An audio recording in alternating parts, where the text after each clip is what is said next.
Hey everyone, welcome to the Topherspin Meteorites Meteorite Crew Hangout. Today is August 5th. We got the usual crowd of suspects all here.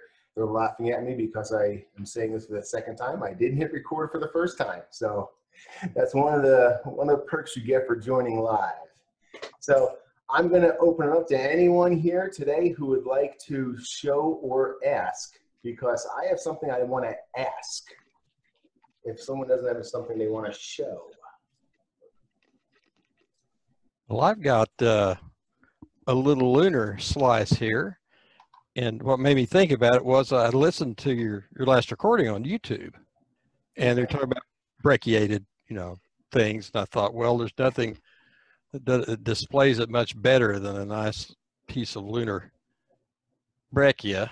There we go. Come on, focus. Don't focus on my hands. They're ugly. This is pretty.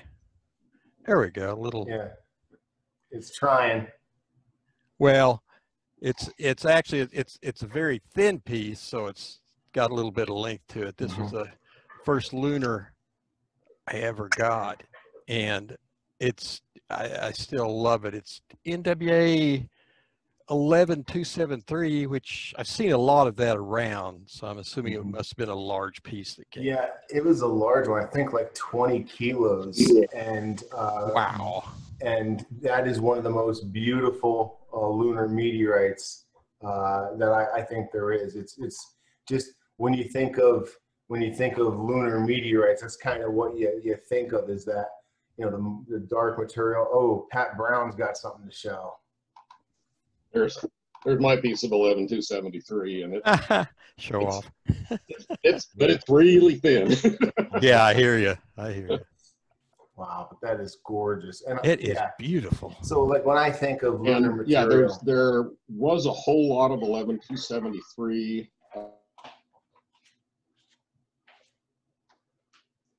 I think we're losing you.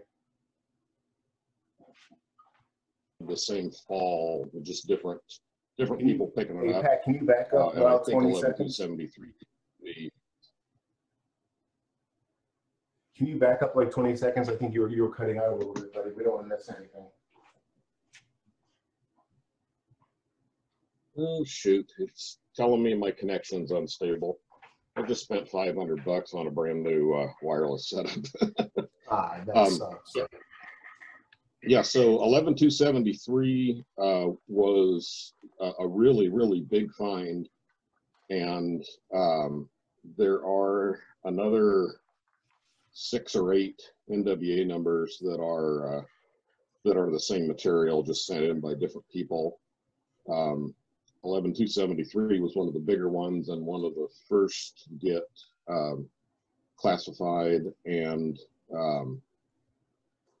so I think that number was probably used for some pairing, but this one is Knockla Dog, and Rob was one of the people in on 11273 classification. Yeah, it was good to say mine came from Eric Twelker, who was along with Rob in on it also. Yeah, well, Twelker is one of the old-timey dealers. Man. Now we're looking at Mike Kelly's piece of lunar right now. He's muted. Oh, there's not. Yeah, that's speaking of thin lunars. Jeez. A little bit translucent. Mm-hmm. Now, would that be an anorthosite? Yeah, that's an anorthite crystal class sitting in there. Okay. As far as the white parts, it's a paper thin slice. It's only wafer thin. Yeah, so that's. Is that one of those ones that Kyle had? That is super thin. What was it? That's a piece from Brett. Oh yeah, from Brett. Yeah, I saw Brett. I saw him post those a couple days ago. Those look nice. Yeah, that's a 0.7 grams right there. Jeez. For that much area. That is a lot of surface area for less than a gram. Yeah. Wow. I love the logo. That is my current largest lunar, being a micro guy. That's awesome. Yeah, I actually broke out because I didn't have a good example of anything that was brecciated last week when we were discussing that. So I actually found one while I was preparing for my sale this Saturday. I'll be plugging that later. But this is a nice piece of brecciated material.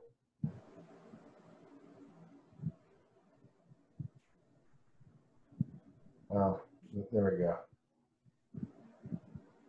A lot of porosity on that one too. Yeah, really porous. There we go. Is that the air marshmallow? No, the air chocolate 11576 U-crate. No, Okay. This is just a absolute gorgeous 7. Well, look at this. I'll sneak peek for if those who want. We can steal it from the sale. It's 8 grams for $10 with the frame. Well, I'll take that. I was gonna say. I mean, that's First to speak. yeah, because it comes with the frame, buddy. Yeah, look at. I mean, that's just a gorgeous piece. That is a weirdo. So it's just a UNWA. Yep. And Wow. it goes to a weirdo, so it's only fitting.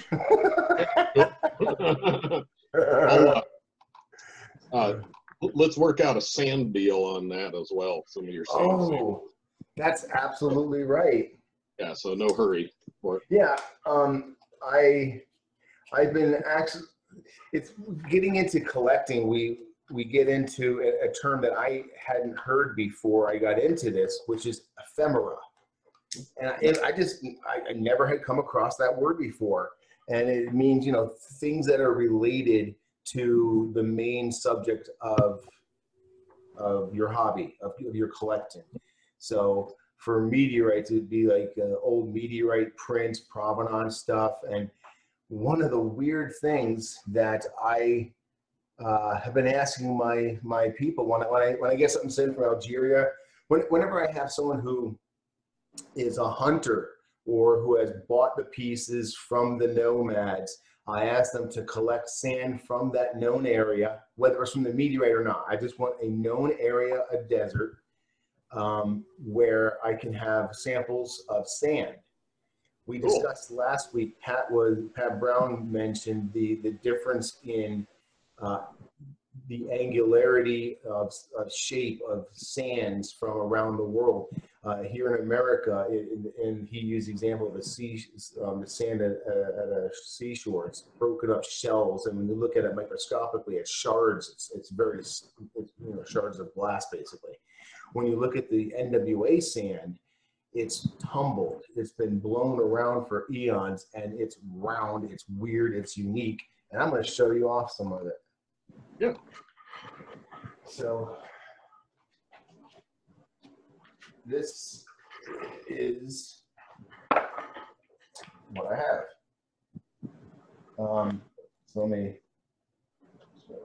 So I'll set these up a little bit so you can see. It's amazing the different colors of them. Yeah, there are different colors. Now I'm going to save this one for last. This is my favorite.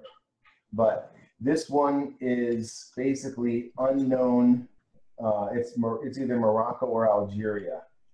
And it's really close to this one, which is an unknown. But when you look at them close, they are different. And the particulates in the sand are different too. See, this one tends to have a lot of black specks in it, whereas this one does not have as many black specks. So these are from 2 different deserts. And then this is just for my personal collection, but I'm going to share little samples with my friends. But this is from Thomas Stalder, Sahara Gems. He hooked me up with these. So here's one that I actually know, and this is what makes it really cool when you actually know exactly where it is. This is from the Great Sand Sea in Egypt, Western Desert, west of the Farafara Oasis. And there you have it, buddy boy. I have the sand. But you can see it's very round. You can see my heart beating too, but it's round. Topher, you should check to see if you got any micrometeorites in there. Oh man, that would be a good experience. Now this is from. Have you looked at it under the microscope? I haven't had a chance. I've been preparing for my live sale on Saturday. Plug. That's all I've been doing is getting ready for that sale. Thanks.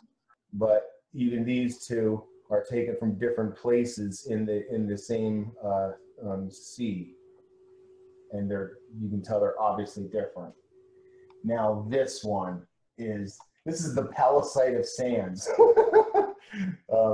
This is Wadi Hamar. It's the Red Valley. It's from Egypt in the Khyber Plateau near the Sudan border, and it is absolutely red. Oh,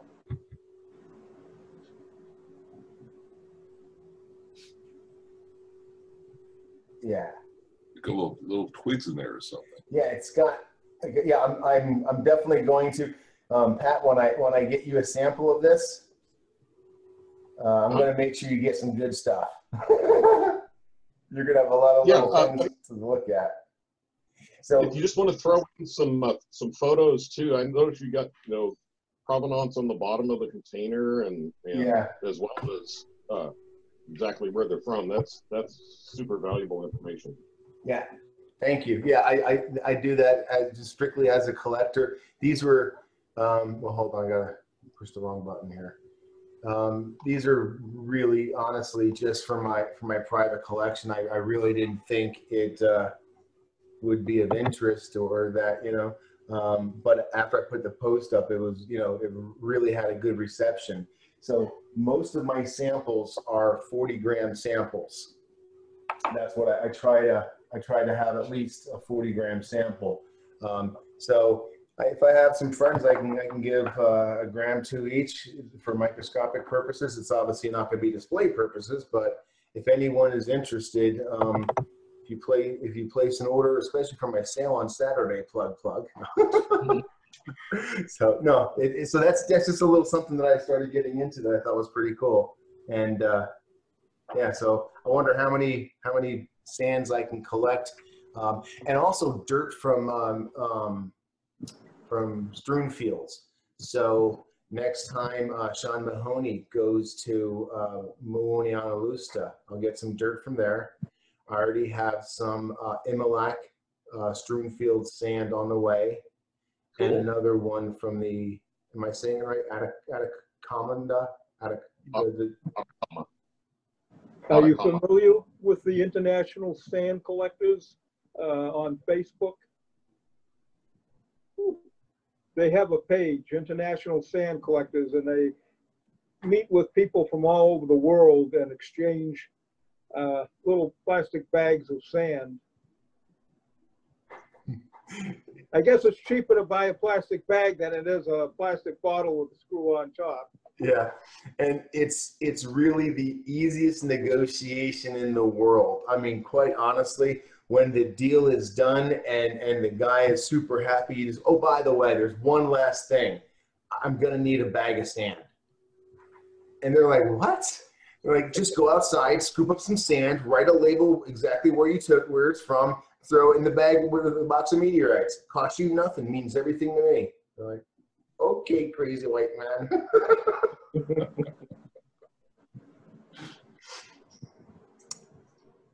Does anyone have anything to show off? I have an oddball piece I like to kind of show off a little bit. This is it's not exotic, it's a Canyon Diablo. What I like about it is it's got this big round nodule. It's a graphite inclusion. It's huge. See, the rock itself is probably 4 or 5 inches long. Oh, neat. But what attracted me, I bought this years ago, it's one of my first pieces, was that big nodule there. I saw that, I thought, well, that is unusual. So I thought, why not? So, but again, just a Canyon Diablo, so it's a nice size piece. I have several, but this is probably the nicest one. A supposed expert asking questions, you're always trying to learn.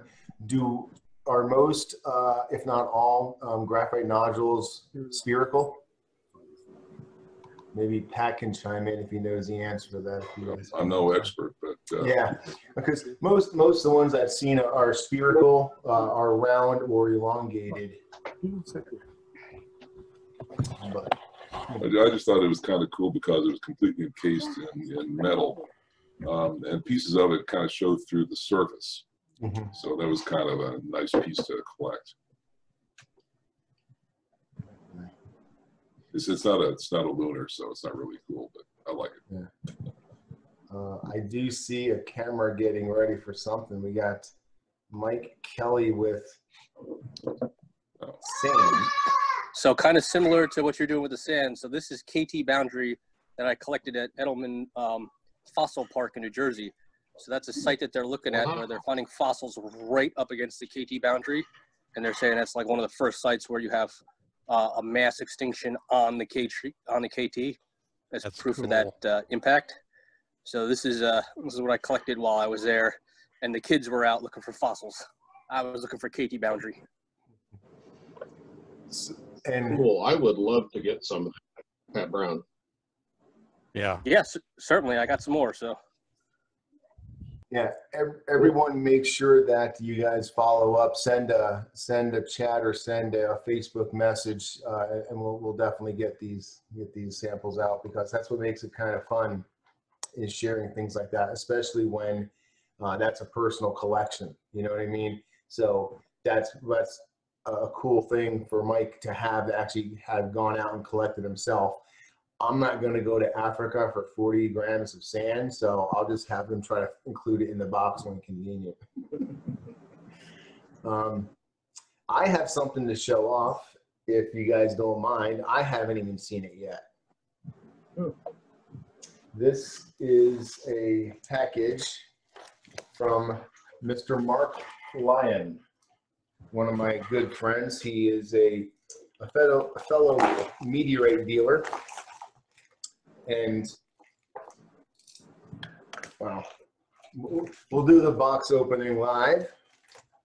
It's already open. Mark lives, I say right down the street, but it's probably like a 35-40-minute drive, but that's kind of like how everything is here in Phoenix. I bought my first meteorite saw off of Mark after teaching him to use that saw. So yeah, we've done a lot of deals together. We've had a lot of fun together, and this is a piece that he made available to me. We made it available. I jumped on it, and I've been wanting it for a long time. I finally have my Queen of Pallasites, Esquel. All the pieces of Esquel, which is a absolute gorgeous, gorgeous meteorite. Make sure there's no COAs. Yep, good, good, good. Got my COAs.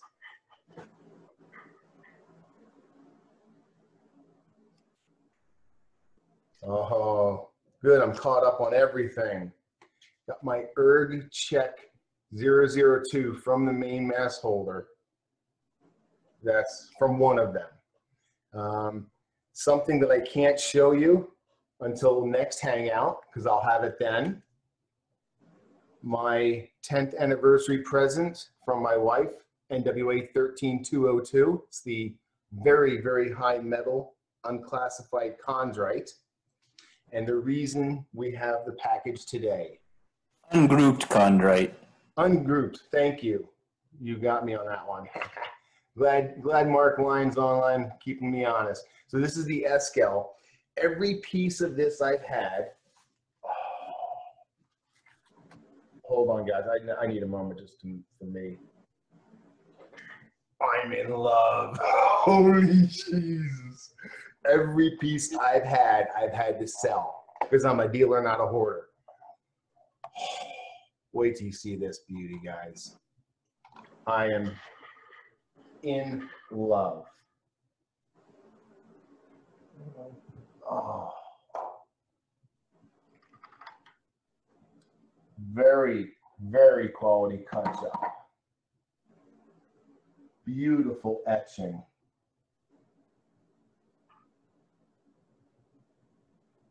high polish finish on one. Oh, okay. This is gorgeous, guys. All right. So we actually have just remarkable, and we have dual color olivines. Wow. I have another one of those. We talked about this in one of the past hangouts, a metal bleb in the middle of a olivine. Yeah. Mark, thank you so much, my friend. Mark Lyon of, here, I'll show his, it's the Mark Lyon collection.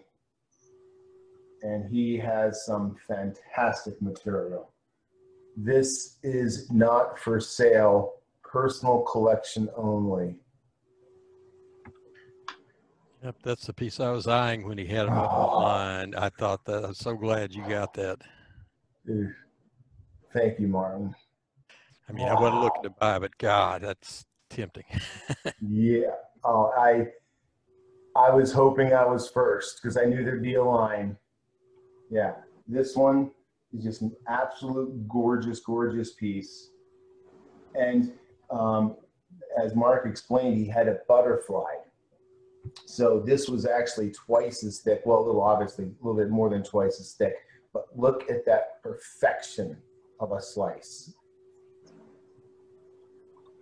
How you? It was actually a much bigger piece that I had butterflied, and then I cut it up into a bunch of small. I cut half of it up into a bunch of small ones, and I kept the other half whole.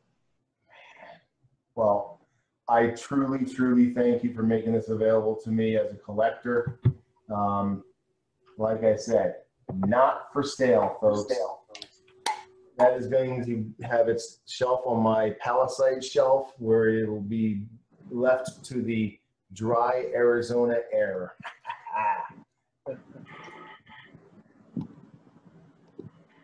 So now I can, I got that package earlier today, a few hours ago, and I told Mark, I messaged him, let him know I had it, but I said, I'll wait to the live to open it up. Let me see right there. Look at that. Yeah, super, super happy. Well, where do you buy those kind of boxes? I'd be interested in getting some of those. If you go onto eBay, Oh, they're on eBay? go onto eBay and search for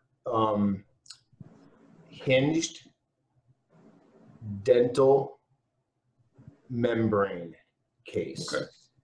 And I'm Well, pretty, if anybody wants any of those, I can probably get them cheaper than the eBay price because I bought 900 of them off Alibaba. So I'm kind of getting them from the people that the people on eBay are selling them from. So it's kind of a more direct connection. So if anyone wants to, let me know. I've got like a few different sizes. What sizes do they run in? Well, small, medium, large. all of the sizes memorized, but I have really thick ones, that'll handle individuals and stuff, and I've got those thin ones. I've got 6 centimeter by 8 centimeter. I think the one that he just showed is 9 by 9 by 5. I have 9 by 16 by 5. I have a bunch of like little tiny ones, 2 by, just various sizes. Okay, I'll see what size I need. You can message me about it at some point, and I could give you kind of a list. Okay. I know if you buy them from a place that sells them, like a science supplier or something, they get pretty expensive pretty fast. They have a lot of different sizes. I've never seen them at the Tucson show. There's a lady that sells all kinds of display materials, and I've never seen that kind of a box. I've seen membrane frames, but never a box like that. Yeah, the frames, you mean the frames that don't have any kind of hard backing or anything? Yeah, I mean, those are nice. You can't ship with them or anything because they don't protect at all. Yeah. But, these boxes are great for shipping with and stuff. And, yeah, like, basically they're, as Topher said, basically they're dental equipment. So you have to, like, look up, dental supply. But they're like really, there's actually a place called membranebox.com that I bought my first one from, but it was like $30. It's like kind of overly expensive. But if you buy them in bulk, you know, you Okay, well, I'll message you, see what size you need. Thanks. Yeah. Buying in bulk is the answer. I mean, I have, we're redoing the garage, and we're moving box after box of frames. I have hundreds of frames. So if you guys need membrane frames, let me know. But I do want to, before we leave this subject, I do want to follow up what we're talking about. I mentioned that I can't wait to get this in the open air. And Mark mentioned these are great shipping containers. These are awesome display containers. Awesome for certain pieces. You do not want to put an iron slice or a pallasite slice in here and store it in here or display it in here. What you're basically doing is, I know you don't think there's moisture in the air, but there's moisture in the air, and you're pushing it right against your piece. And when you eventually open up, you're going to be peeling the membrane off your piece. You may destroy your piece. It is strictly for shipping purposes only for irons and pallasites. Oh, that's good to know. Thanks. I found out the hard way when I watched one of my beautiful Sericho crystals come loose and stick to the membrane. So Topher's Well, dead on. Sericho's notorious. Well, it was Sericho. Yeah, but that, so I have no problem whatsoever. Like if I had a slice of Mars, Abapanu, any chondrite, any carbonaceous, anything like that, you're dead on. That's a great display box. But for pallasites and irons, use it as a shipping container only, and then repurpose it for something else. Well, I'm finally back. I've got one for show and tell here. Oh, wow. Let me turn you on. Dang.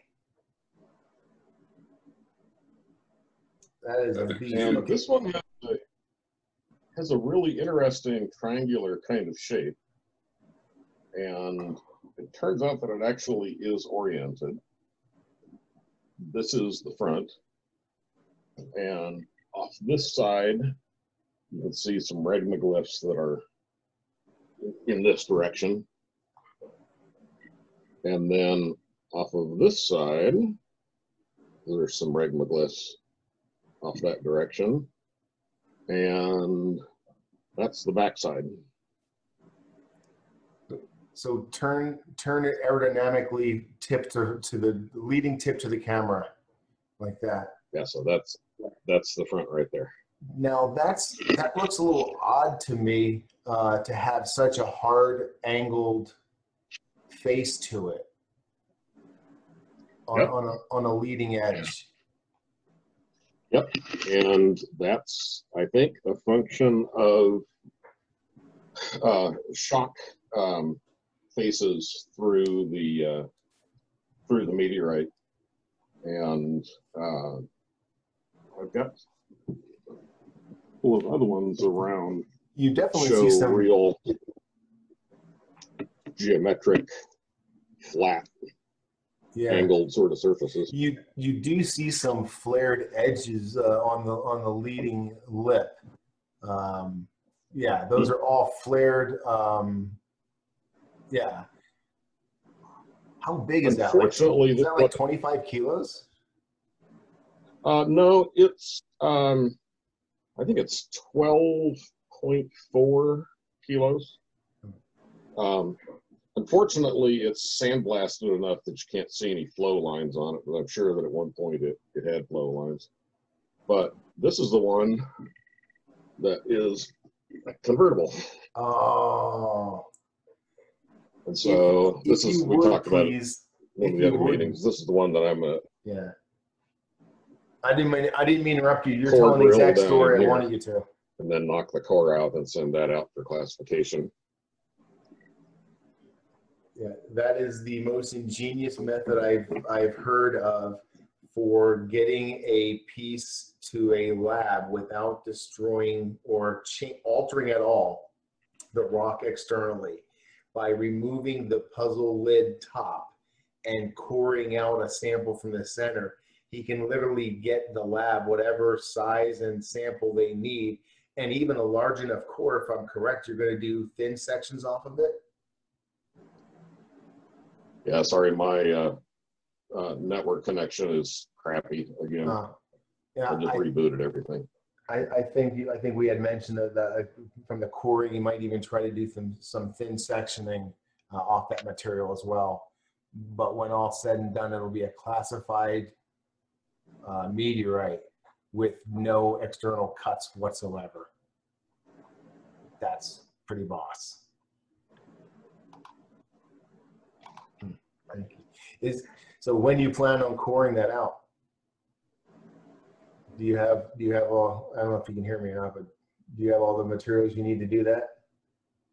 Sorry, my breaking up. Okay, that's cool. Does anyone have something they want to jump in and show off? Well, I have something to show off. This, and I hope this comes through. This is something that I've done in the past in a small way, where I've made a little book of my collection. And it's just meteorites that have passed through my hands, meteorites I own in my collection. Just basically a book of my photography of meteorites, but meteorites that I've owned at one point in time.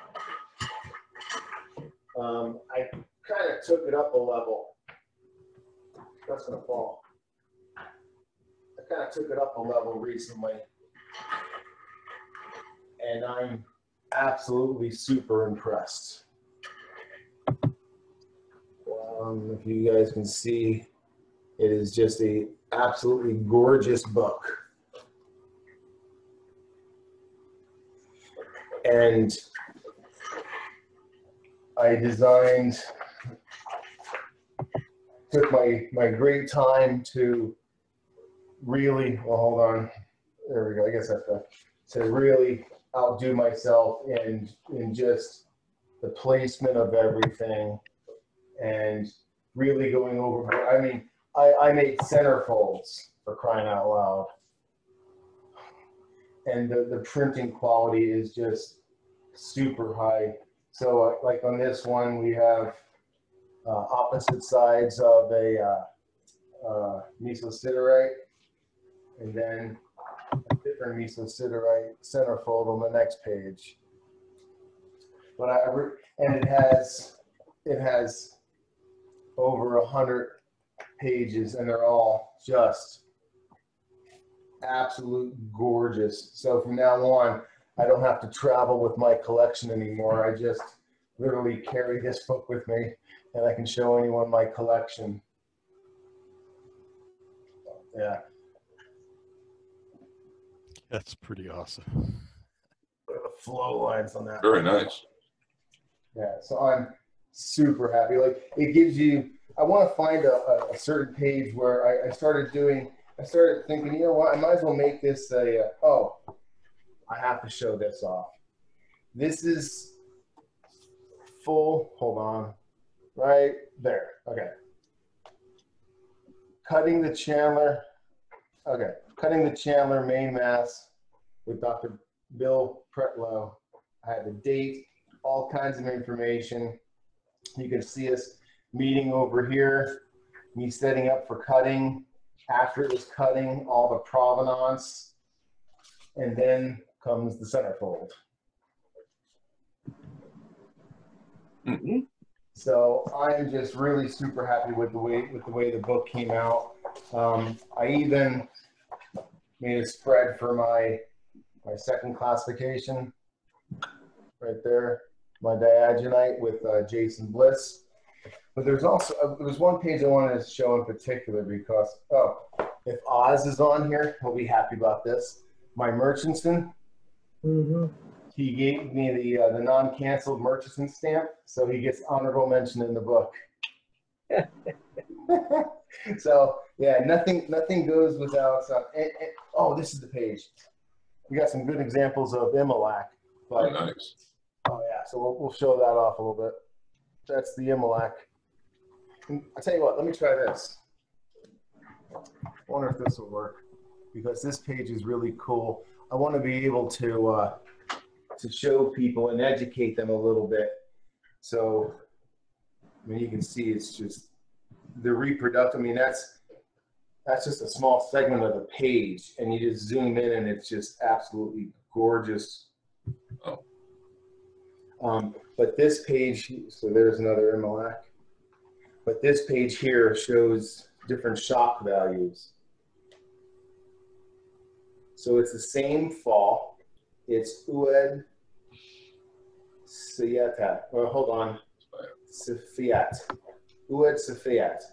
So over here we have an example of shock level 1. And you can see there's a tiny bit of shock veins present. Nothing really much. You're looking at basically a low shock, maybe shock 0, shock 1. And you move over to shock level 2, see some obvious trauma to the stone, some shock melting up on the top right there. As the shock vein, there's melt throughout. Then you move over into shock level 3. And again, this is the same exact stone, but you see total slick insides, and the stone actually split upon those. That is shock, it's not secondary crust. You can see just how altered it is.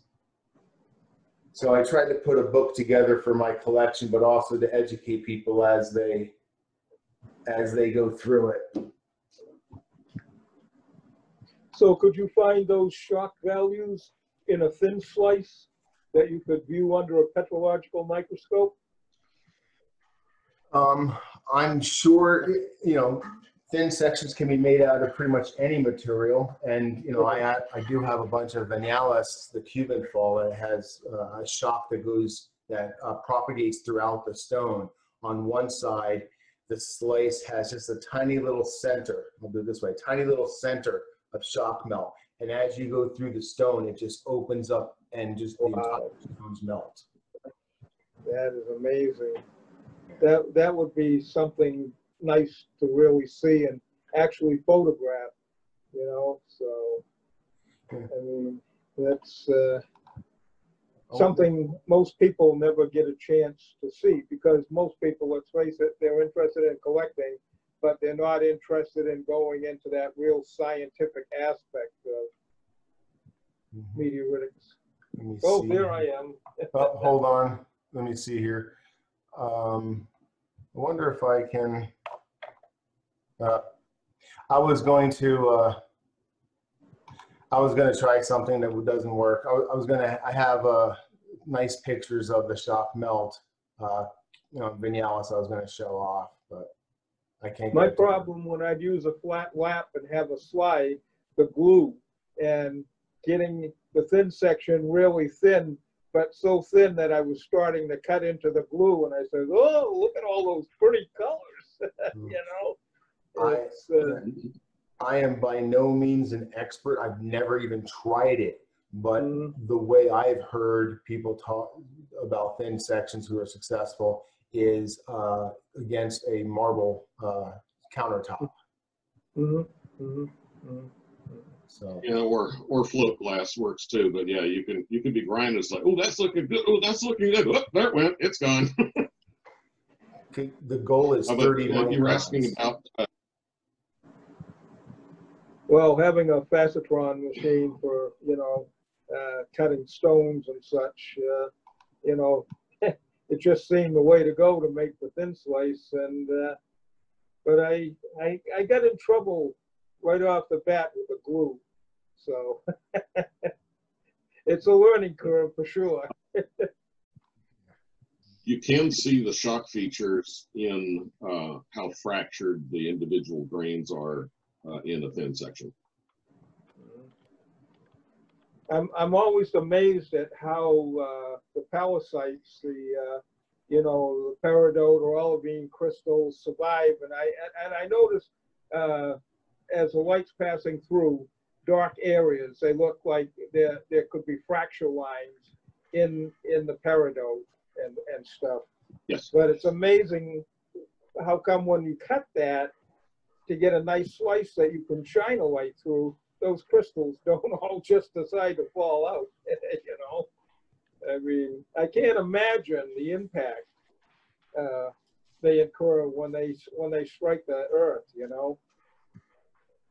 Well, and the impact when one body hits another body, because all of these things are from our asteroid belt, and that is an orbit that's far away from the sun, and so you have to have a fairly energetic hit to, while it's out there in the asteroid belt, to knock it into an Earth-crossing orbit. So the biggest shocks are not on landing or on hitting our atmosphere, but rather rock hitting rock to change their orbit. Okay, okay. Another question, is there a perfect trajectory for an incoming meteor to strike the Earth and be more guaranteed to survive the impact rather than just perpendicular and slamming into the Earth? Yeah, but by the time, now this doesn't work for the big ones like Peña Diablo, but smaller size meteorites, the kinds of things we're handling here, they basically slow down to terminal velocity when they get into the atmosphere. And so, you know, they're going 300-ish miles an hour when they get close to the ground. The one big effect, though, is if they come straight into the atmosphere, you're going to lose less of the material. Whereas like Chelyabinsk, where it came in at a really low grazing angle, it disrupted multiple times as it came in, and the incandescent part of the flight, where it's glowing and the surface is melting and carried away, that lasted a long, long time for Chelyabinsk compared to other ones that come pretty much straight in. I thought it was kind of unique that Martin was just talking about Sericho crystals and how they can do them so thin sometimes without them falling out and doing, well, I wanted a thin section Sericho on a budget, so I don't know if this is going to work or not, but I bought one of the China pieces, and there's no rust on it, by the way. We've been discussing this on an online Facebook group, but there's absolutely no rust, no oxidation. It's actually a high quality, nice starter piece for someone who just wants a meteorite they can handle, give to their, 16 or not 16, but their 6-year-old kid. You know what I mean? But the reason I got this one is when you really get into it, those crystals are super, super thin. So thin that it actually looks like there might be a thin section in there. So I'm wondering how focused I can get my microscope to get right into the thin crystals. Is that going to be one of your sale pieces? I can include some for sure. I have enough. I mean, I have more than enough. I have plenty, and they're really nice. Oh goodness. Yeah. I had an unfortunate experience with a Sericho slice that I had to re-clean. But if you say they're nice, I'll take your word for it. Yeah. These are, I mean, you're getting exactly what you think you are. You're getting a quickly prepared slice of Sericho. It's probably not stabilized to the best. It's not going to last forever. It's a temporary meteorite when it's done like this. But while you have it, it's gorgeous, and I want to see how long I have it. I actually have plans for a few of these, but they're just really pretty. And can a Sericho slice be stabilized in an electrolytic tank? Yeah. But without damaging it too much? Oh yeah. I was going to try it this weekend. Yeah, I know for a fact that, I mean, Mark has had like mega kilo ones in the tank with Craig Zlyman. I'm not talking about whole stones. I'm talking about a slice. Ooh. I have a whole stone that's very stable, but my slice is a piece of crap. It would really, really depend on the piece. I would hate to tell you.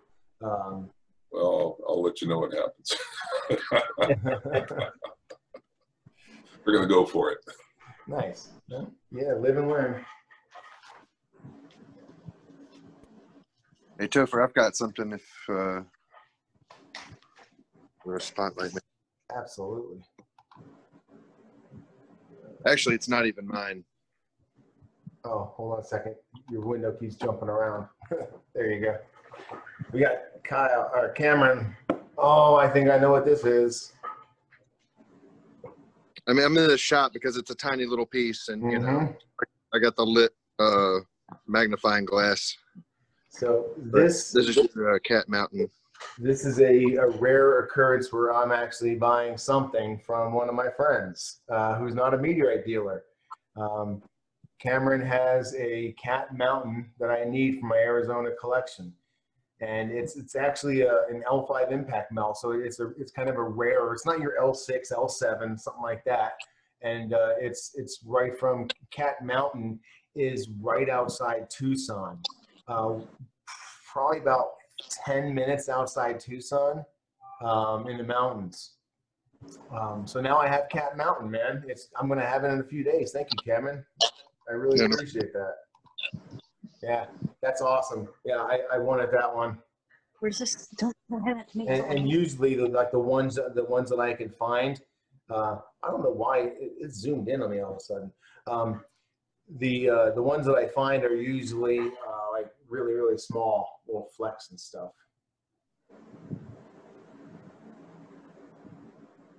Ron, I know you got something hiding there for us.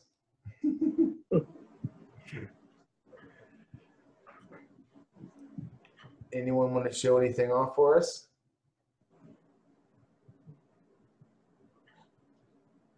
I think, oh yeah, Mike Kelly cut something, and I've been wanting to see this. So yeah, I cut this yesterday, and it was little. It was a posted item on Facebook, a little 22 gram, but it had really interesting, what I thought, you know, little chondrules poking through that were very, very white and didn't seem very weathered. And this will actually, I sent off a little specimen to actually be the first thing I classify. And this is what the inside looks like. That is a CAI. Wow. Yeah, it turned out to have a pretty nice CAI right in the middle of it. So, because we were thinking it might be a Rumarudi type, an R type from the outside. Yeah, that's what, you know. CV3? Yeah, it should come back as a CV3. And I was, you know, looking at the outside of it, the crust kind of makes you think Rumarudi, but it ended up being really highly magnetic. So that throws out Rumarudi. But yeah, so it turned out to be a pretty nice little, looks pretty low weather grade CV3. So. And you cut it right down the center of that thing too, probably. Is it visible in the other slice? Yes, it was visible in the other slice, and that's, you know, this is 12 grams. There's 6 grams going off as the keeper specimen, and then a little piece that I cut off for a thin section off that one too. So they get the other half of that nice CAI in there. Nice. And I appreciate you setting up the talk with Daniel Shake, because that's who I'm going to have to take a peek at it and get to do some of the write-up with him. So it'll be a learning experience working on a write-up. That's awesome. Yeah, a few weeks ago we had the Meteorite crew hangout focused on how is a meteorite classified, just to talk about the actual process of it. And we had Daniel Shake with us. He's a oh man, I really want to say a PhD student in geochemistry at Florida State. I really hope I got that right. But we did record a video with him a few weeks back. So if you search my YouTube channel and find it, a lot of people have been finding that extremely interesting, because he's actually one of the scientists who studies the meteorites and then submits the information to the nomenclature committee for approval. And just this week, Congratulations, Daniel, on your 100th official classified meteorite. Way to go, buddy. That's really awesome. And I know your goal before you die. I know that number. So you're well on your way home, dogs. This was another recent thing I picked up. So I don't, you know, I usually go small. So this was big for me. And I know they had posted a bunch of Wayne Walton's collection on Bonhams. And this kind of caught my eye as a secondary sale afterwards, because in the description of the Walton collection, they had mentioned that he was kind of key to getting Galguni out to the world. So this is a piece of Galguni, and what caught my eye is it's not labeled Galguni, it's labeled Pro from Burkina Faso. So Pro is actually another town where stones also fell in that area around Gao and also Guni. So this is probably one of the earlier pieces out there, since it's labeled as Pro and it was never updated. And it's a nice piece that was cut in half. And one of the things that I've been doing is I've been collecting Gaos. I mean, it's 1960s fall. Mm-hmm. So you figure it's still, I guess it's still being found to some degree. So there's pieces with all different levels of weathering on it. So I kind of been collecting different qualities of weathering that I can find. And this is, oh, that's gorgeous. Pretty pristine weather. And it's got really nice rollover lip to it.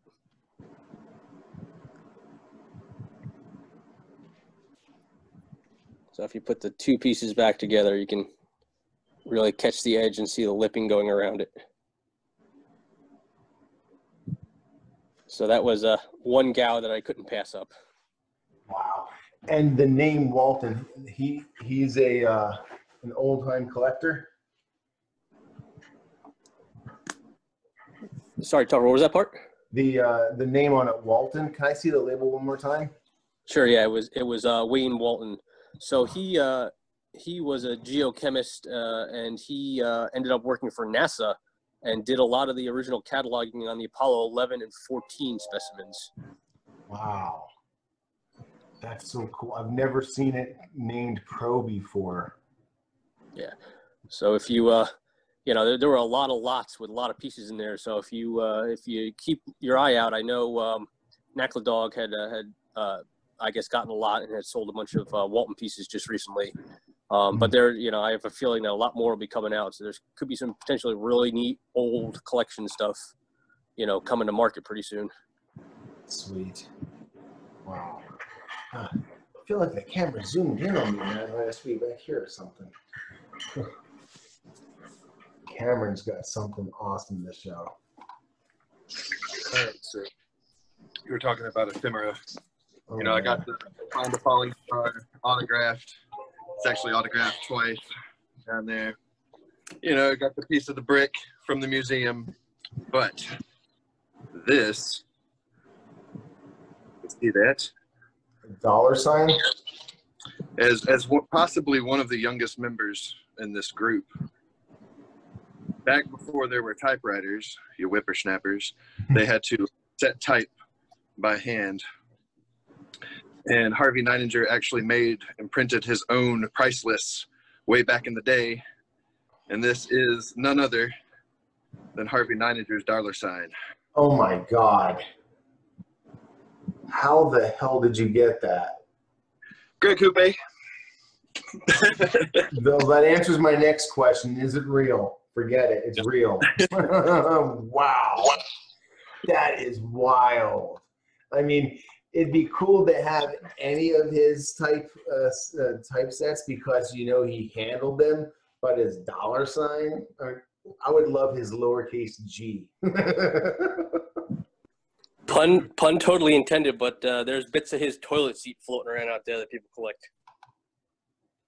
Jeez, I don't know about that. But the type linotype machine and letters, yeah, they were available quite a while ago, 25, 25 plus years ago.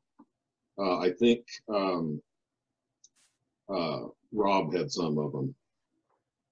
Knockla dog, Rob. Rob Wessel. Yeah.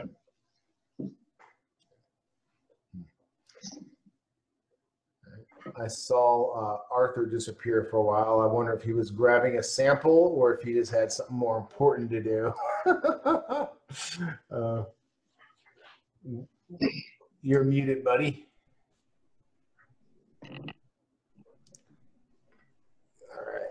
All right.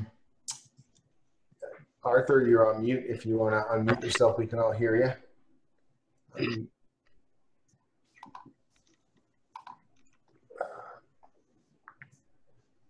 What are we looking at here, Pat? So this is one of the ones that I got this year. This one is 8.2 or 8.4 kilos. One of the ones I got from Adam Aronson's Sarah Overland.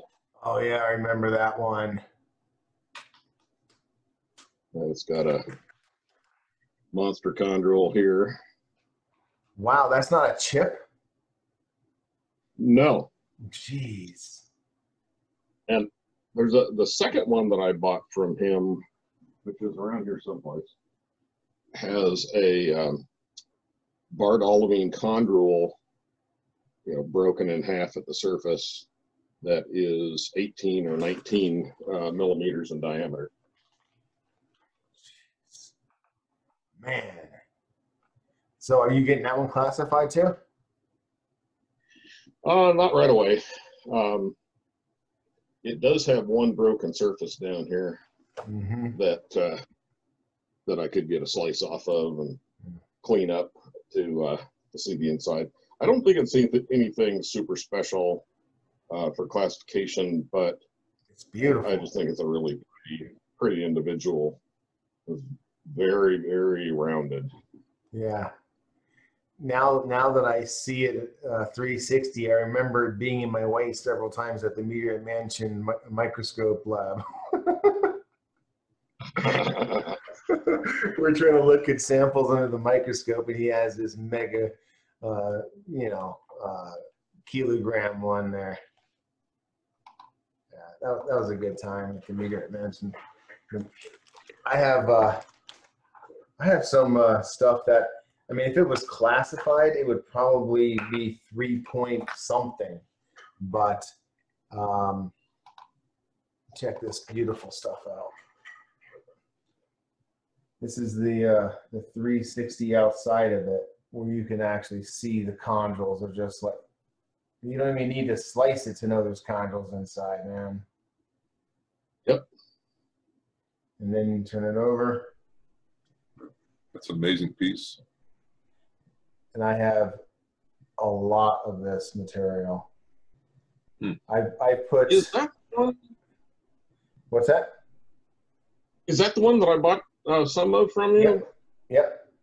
Okay. Yes. It's I can testify that is beautiful material. It's coated with that Paleobond. Paleobond stuff. Yeah. Oh, and by the way, too, if anybody hadn't heard, Rusty Mason, his last name, passed just in the last few days. Yeah. He was the Paleobond guy. Are you serious? Oh, I didn't hear that. Well, he was well into his 80s. And that stuff was used, I mean, it was good for meteorites, and they did have a market for meteorites, but the main use was for fossils and bones in museums and stuff. Right. So he was a PhD chemist. Did a bunch of brilliant work on cyanoacrylate adhesives and other related compounds. So I had the pleasure of meeting him in Tucson a couple of times. Yes, he's been to Tucson a bunch of times. Yeah, they were in Jeff Knockins' show. Yeah, I saw Jeff interviewed him one time when he was showing all the kits he was selling. Yeah. And he salvaged a Dronino with one of them. It's really, really interesting.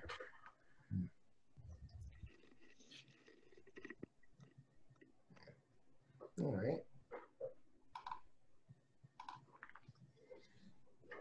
Is that a new one there, Pat?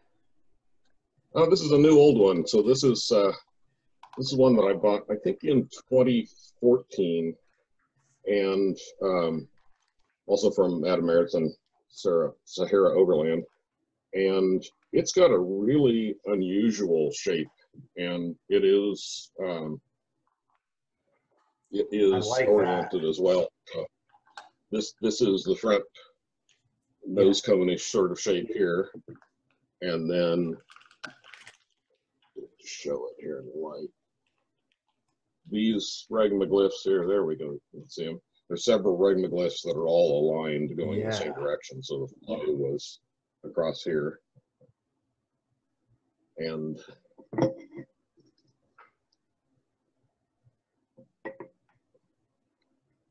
look at crossing that. down here. Man, it looks like someone was playing with dough. Yeah. And it has this, it has kind of two horns up here. God. So that's straight on. Could you imagine that thing coming at you? Wow. Yeah, that is a little space bullet right there. And it's interesting. It stands up in several different orientations. That one's probably the best. Yeah, that's beautiful. Man. So front side, back side.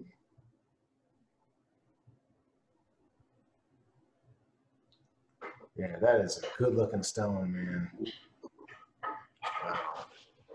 I love the fact that you have a turntable too. The lazy season. I have been looking for some time to try and find a one like the NASA guys used for the moon rocks. This will show up, but this is an aluminum turntable, and it has numbers on the top, but it also has degree numbers on the edge. And then this white disc on there is a disc of Teflon material. This is anodized aluminum, and of course the moon rocks, some of them were pretty friable. You can see all it crumbles off of this one, so they put this piece of Teflon on the top of it. So this is just a stone marble one from Amazon. So someday I'll have something more proper, but at least we got the counter now. So yeah, I was trying not to speak while you're showing that because it would take me and focus on me. But yeah, I could definitely see you painstakingly having that recreated. We got the scale counters. Mine's up here with pride. And I have it set to my first classification, NWA 12574-001. So these are the NASA replica 6 centimeter scale counters that they would use, and they're fully functional. So yeah, we did a really good job on these. When we went to Tucson in 2020, sold all but one. I have one left. So you have one more. What's that? One left. Yeah. So if there's a NASA geek collector out there, because you can't get them unless you work for NASA or have been to Antarctica and steal one, because that's where they go. Yeah, they were made in the NASA machine shop in several batches, and they use them in ANSMET, but they borrow them from NASA, and they're very, very fussy about getting them back. So it's like trying to get one of the Apollo rocks to try and get one of the real ones. What are those counters used for? They are a photographic device.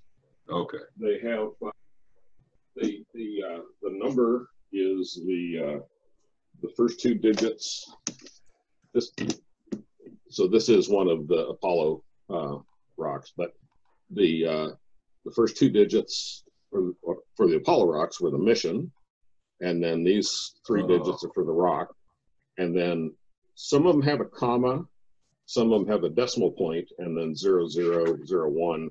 As they cut the rock up, then each piece gets its own sub number, and then it's a scaling device because of the centimeter scale, and that center grayscale dot there, you can see they start white on this end and go towards darker gray on this end, but the center one is 18% gray, and that's the photographic magical grayscale to do color correction.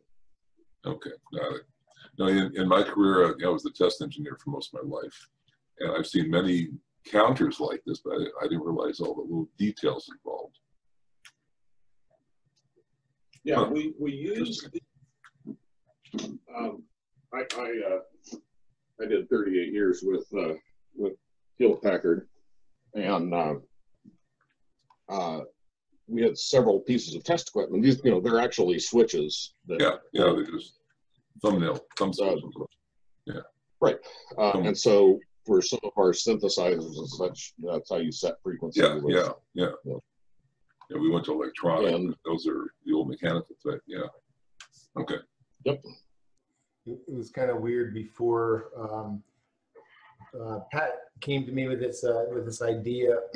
And the thing about me is I like to partner with intelligent people and people who care for their craft.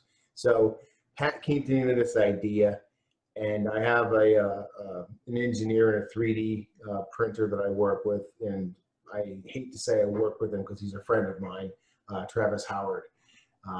So between the three of us, we came together and made this whole project and made it work. Pat was a supplier of parts, and Travis did a lot of the 3D printing and engineering, and I did a lot of the research and marketing of it to make sure that we actually weren't wasting our time producing something that no one would buy, because they are pretty expensive. They're $400 a piece, but there was only 12 of them made, and or was there 11? It was either 11 or 12 made, and we're not looking to make any more. It was a labor of love. We got ours, and we're done. We're out. So that's why I say I have one left. First one to take it.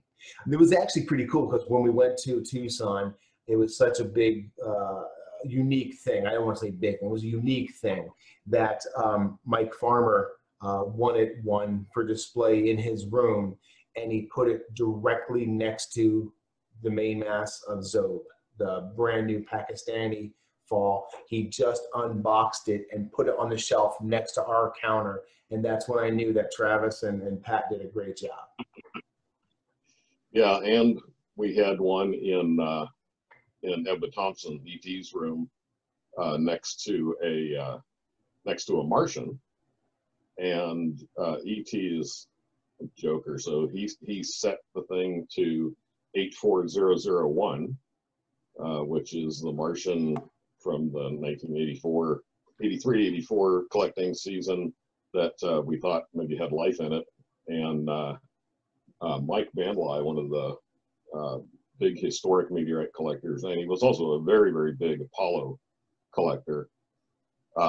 We actually fooled him. It looked good enough that we fooled him, and he grilled Edwin about how did you get that.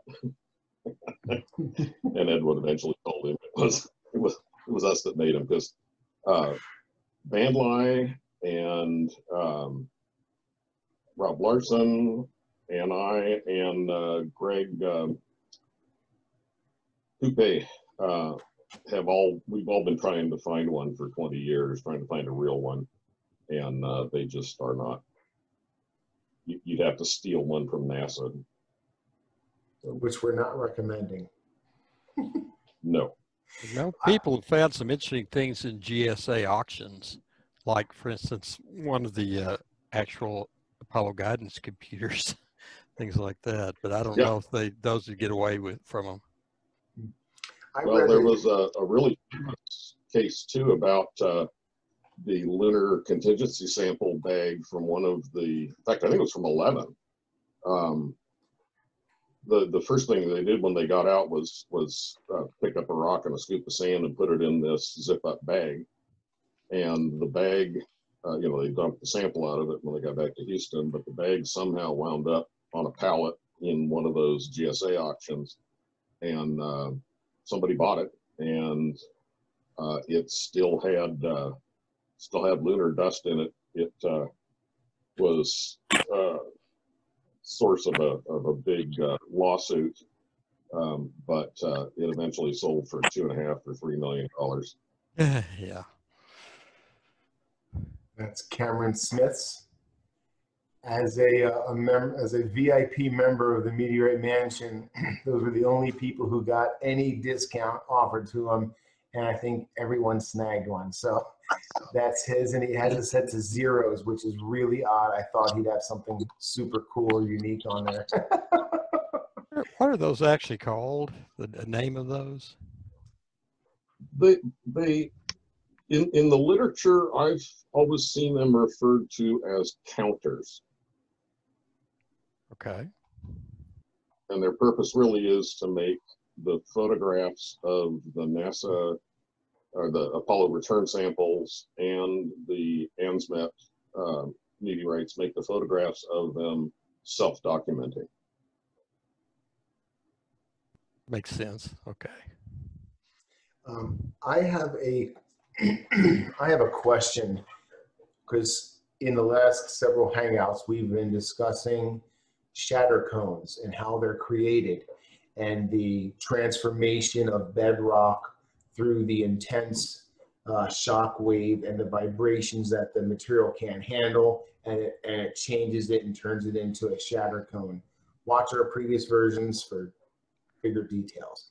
Now, just yesterday in Lebanon, there was a massive, oh, we have Mike Kelly. Well, you don't want to look at me. Let's look at this while I talk. In Lebanon yesterday, we had a massive explosion, just a super massive explosion, and it looked like it was almost a small nuke. My question is, because I saw what used to be where that building was, and it is a pit. It is absolutely a pit, a hole in the ground. You're talking about that explosion in Beirut? Yeah, in Lebanon, Beirut. It's right on the shoreline, so there's no way that they're going to build factories and chemical plants in massive places like that close to the shore unless they're on bedrock. So my question to the group is, should we expect there to be shatter cone if we look? No, it's underwater right now. I think it's probably unlikely. The shatter cones, I don't have the reference right off the top of my head, but the shock waves through the ground has to be in the gigapascal sort of range, and it has to hit a material that is quite homogeneous.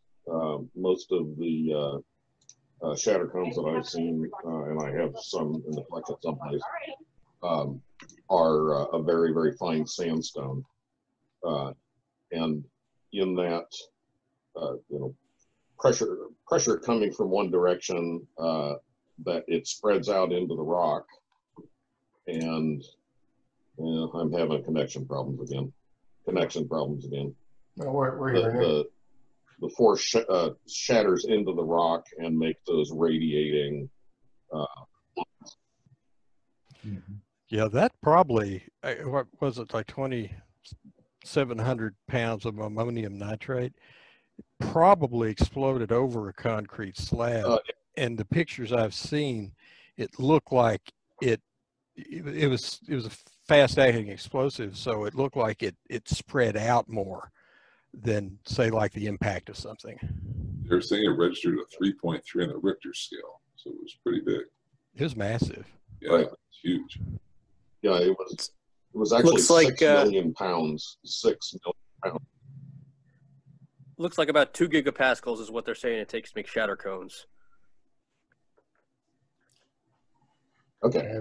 I have no idea what that translates into red cloud, but it was just obscenely powerful. And what was really crazy about it is you could tell it was going to be not subsonic by just the shape of the explosion. You actually see a round physical ball. You're not seeing just the top half of the explosion. You're seeing everything, that massive ball.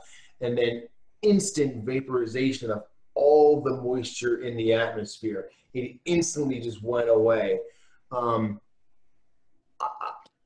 really assuming, and this is really a morbid thought, but there's a video of someone on a balcony, and they're obviously within a mile of the blast, and what we're told is everything within a mile of the blast, the shock wave is unsurvivable, but the video was uploaded.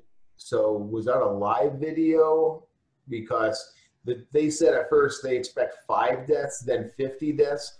I'm thinking add a comma on there or something. That was a big blast. Last time I checked, it was over 110. Yeah, the 6 gigapascals is 870,000 pounds per square inch.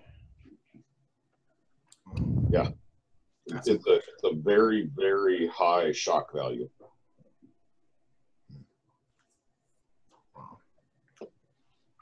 I know if you look at that, I think the video you're talking about, Topher, you can actually see the shock waves forming, coming out. And propagating. Yeah, it's other than the fact it's scary as hell, it was an amazing bit of physics. Yeah, there was another one of the videos with somebody driving on a bridge to the south of that warehouse building, and you can see the fire. So initially it was a fire in a fireworks factory, and that fireworks factory was co-located with the customs seizure part of the dock. And in the customs seizure part of the dock, they had 2,750 metric tons of ammonium nitrate that had been sitting there absorbing humidity for the last 6 years. And so ammonium nitrate is hard to ignite, but by itself. But when you do, it makes a hell of an explosive. There was a video I saw taken inside of a moving car as the shockwave hit. Yes. And there's not much left to that car. I mean, the rear view mirror was hanging off by a thread. That thing was a mess. Yeah, and you could see the glass from the side window shattered into a bazillion pieces and went flying, and the windshield was all cracked up into little bits. Yeah. It's the same thing as like with Chelyabinsk. Everyone saw it, came to the window, then the impact blast hit him and the glass hit him. I mean, obviously they didn't have a chance once the explosion hit, but they were all there watching the fire. They all came outside or came to the windows to watch the fire. It was the big event. No, it wasn't the big event. It was just the opening ceremony. Yeah. I'd like to give a little shout out. I have not been able to, I can't personally vouch for this, but I can personally vouch for the guy. This is a friend of the meteorite community, Mike Fleeman. He's here in Phoenix. He specializes, it's a nonprofit organization. You can see that there. So he specializes in fossils, all kinds of stuff embedded in rocks, old bugs and creepy crawly things, whatever they're called, I forget. And he's, like I said, he's a friend of the meteorite community. He does have a bunch of meteorites there. He has told me to come make an appointment, stop by. He'll give me a private tour, VIP access. But during the whole COVID thing, he's doing it by appointment only. But if there's any educators out there that are looking for a field trip in the future when things get back to normal, and maybe this video is not so topical, this might be a great place to engage for STEM outings with your class. So for what it's worth. Hopefully that works out and Mike will get some traffic to his shop, because it's not really a shop, it's a museum. It's an educational experience. So it's not going to drain your dollar. It's a nonprofit org. Anyone want to plug anything or show anything off? Oh, my internet connection's been kind of in and out, and I had to reboot, and I ran out and jiggled all the wires outside.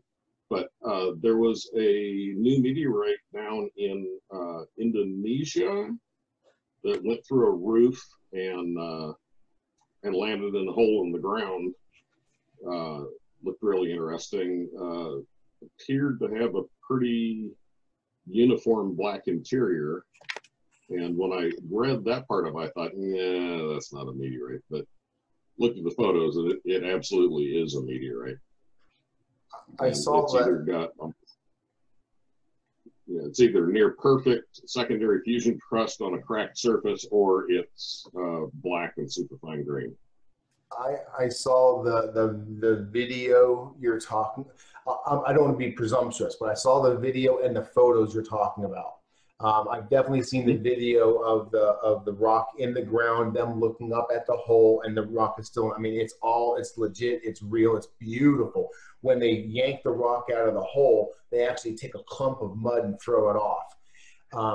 Now, I've seen a picture of it where the inside, I look at it and I go, carbonaceous all day long. It's black. It looks the same as the outside. I think that is a lighting facade, or it's a lighting, what's the word? Anyway, it's not real. I've seen videos of them actually turning and rotating in sunlight. Man, my camera zoomed in. But I seen a video of them actually rotating it out in the sunlight, and I saw a broken edge, and it's a lot lighter on the interior. That was a misrepresented picture. Okay. But still, way cool. And let me see, Mark is not on here. No, Mark had to fall off. I don't know much, so I can't say much, but I know that he does a lot in that area. A lot of his business is in that area, and he was quoted in the news in Indonesia today. And that's all I know. That's all I can say. I shouldn't have said that, but I did. Cool. Well, I'll tell you what, I have a lot of work to do because I have a sale coming up this Saturday. I don't know if I mentioned, I have a sale coming up this Saturday. It's a live sale. You didn't tell us anything about that. You have a sale coming up Saturday? You know, it's funny you mentioned that. This Saturday. I try to make these hangouts. I mean, they are obviously sponsored by my company. I try not to make it a sales pitch. I know no one wants to be sold to. It's just a hangout. Let's share ideas. Let's all learn. But I do support my meteorite hobby and habit with my sales. So if you have time, I would love for you guys to join me this Saturday. It's going to be August 8th at 3 p.m. That's Pacific time in the United States. And it's going to be probably about a 2-hour to 2.5 hour sale. I have well over 100 pieces picked out so far, and they're all ready. So far, it's about $20,000 of sale stuff at its markdown price. So everything I'm going to be selling is 10% off. Total freight, no matter how much you order, if it's going to the US, it's $5. If it's going anywhere else other than the US, it's $20 total. As much as you want, you can buy. I'm going to have a little bit of everything. I don't really feature and focus on historical falls, so I'm not going to really have a bunch of historical falls, but we did have a request for some more expensive and substantial pieces. So I'm going to have a little bit more expensive pieces. I'm going to have some NWA lower dollar per gram items. Lots of Pallasites, lots of witness stuff, some jewelry that went really quick last time, some meteorite jewelry, just a little bit of everything.